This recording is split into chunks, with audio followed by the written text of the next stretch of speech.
Hello, everybody. It's Philip Lee returning with another episode of Civil War Chat. And today is the 10th of October, 2021. Today's topic is equity. But before I get into that, just a reminder to, if you want to subscribe, click on the subscribe button below on the lower right, and also the notification bell in the upper right. Okay, I'll pull up my notes and we'll go ahead and get started on this topic of equity. Now, there's a strong correlation of agreement between those who promote diversity, equity, and inclusion, sometimes referred to as DEI, and those who censor Confederate symbols or tear them down, and may censor Southern history. To understand this correlation, I began 2 days ago with an article that analyzing how the term diversity came into our language. Now it's so common.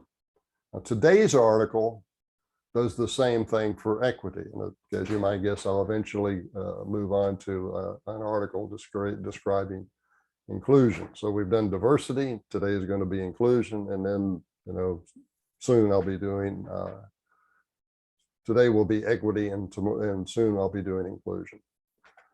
As established by our founding fathers, the judicial norm in the United States is based upon English common law and a statutory tradition. Judges interpreted common law and they administered statute law. Statute law is one that's just written down. Although English judges had interpreted law through the lens of equity, meaning fairness, they had done so by understanding that equity should be no more than, quote, the correction that wherein the law is deficient, close quote. Thus, judges must bear justice in mind as well as the law. Among the English scholars who most influenced the founding fathers of the United States was William Blackstone, who wrote, quote, the liberty of considering all cases in an equitable light must not be indulged too far, lest thereby we destroy all law and leave every decision entirely to the breast of the judge. And law without equity, though hard and disagreeable, is much more desirable than equity without law, which would make every judge a legislator and introduce infinite confusion. For over 150 years, the Supreme Court had been careful to heed Blackstone's warning. But by the late 1940s, many Americans regretted that blacks had failed to participate fully in the country's political life and were often required to attend racially segregated schools. Consequently, in the 1954 Brown versus Topeka Board of Education case, the Supreme Court made perhaps its most important ruling in its entire history. When concluding that racially segregated schools violated the equal protection guarantees of the 14th Amendment, and that was one that was passed during the period of Southern Reconstruction, one justice wrote in 1954, quote, I suppose that the reason this case is here is that action could not be obtained through Congress, close quote. Thus, he reasoned, the justices could intervene to correct what they saw as a failure of the legislative branch and authorize the federal courts to supervise the desegregation process. In short, in Brown, the court not only made the law, but it enforced it. And this was no small matter.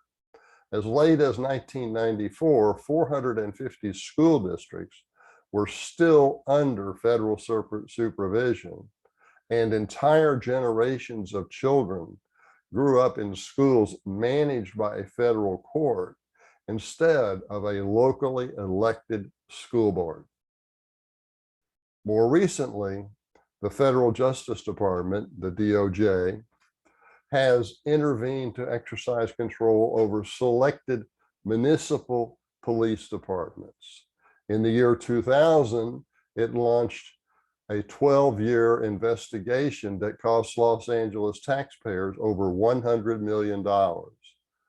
Under the terms of a consent decree, Los Angeles police could hardly even speak to a civilian without returning to the office when they returned, filling out numerous forms and documents concerning the incident or even non-incident. The LAPD spent $50 million annually over several years and pulled 350 officers off of the streets and into the office to meet the decree's mountainous paperwork. And the prime beneficiaries of all of this have been temporary workers termed police monitors who report to the federal courts. They collect enormous fees. One monitor in Detroit collected $13 million before the city even tried to recover the funds after learning she had been consorting with the mayor. The New Jersey State Police spent $36 million in setting up a monitoring system and $70 million in running it. And partly to accommodate similar oversight, the Oakland PD had to allocate 18 officers to internal affairs, as compared to only 11 in its homicide division. Federal attorneys have been wasteful in deciding upon which municipalities to investigate. According to Heather McDonald's War on Cops, one DOJ attorney remarked, quote, "I feel like going to Seattle and my Google suite picked up a few articles on the police there," close quote. And another said, quote, "My buddy over at the NAACP called me and asked us to open an investigation in Des Moines," close quote. Once the attorneys show up, they can launch into a multi-year fishing expedition involving thousands of documents without ever explaining what they're looking for. 10 years after the Brown decision, Congress passed the 1964 Civil Rights Act, which specifically forbade racial quotas. The act also created the Equal Employment Opportunity Commission as an enforcement agency. Nonetheless, by 1971, the commission was imposing quotas as remedies for, quote, protected minorities, close quote. Without being a so-called protected minority, meaning Black, Hispanic, Asian, or female, white males had no legal standing to sue. They felt discriminated against. The judge would say, "You have no legal standing. You can't come into this court and sue for discrimination because you are not a protected minority." So you can be discriminated against without recourse. You have no legal recourse. Thus, and this is the key point, the equity before the law principle that dated back to the Magna Carta in 1215 was irrevocably breached. Thereafter, the floodgates opened for special treatment of racial minorities and women. It has been the fuel for a dreadful fraud known as critical race theory that characterizes white males as oppressors and racial minorities combined with their female allies as victims. So, yeah, I think that summarizes what I have to say about equity. Okay, so this, I did diversity a couple of days ago, equity today. I'll get to inclusion soon. Okay, but I do want to share with you this. This is my book entitled The Confederacy at Flood Tide.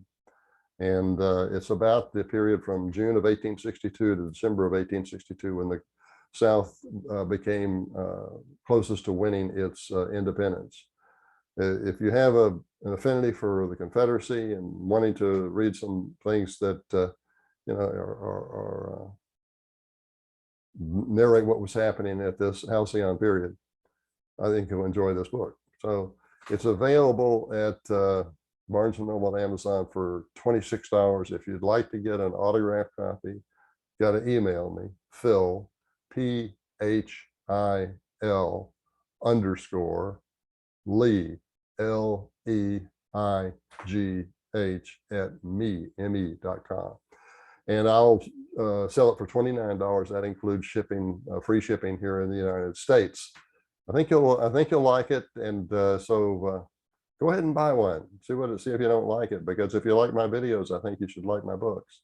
Okay, I want to just say thanks for watching, and I'll be coming back soon with something on inclusion.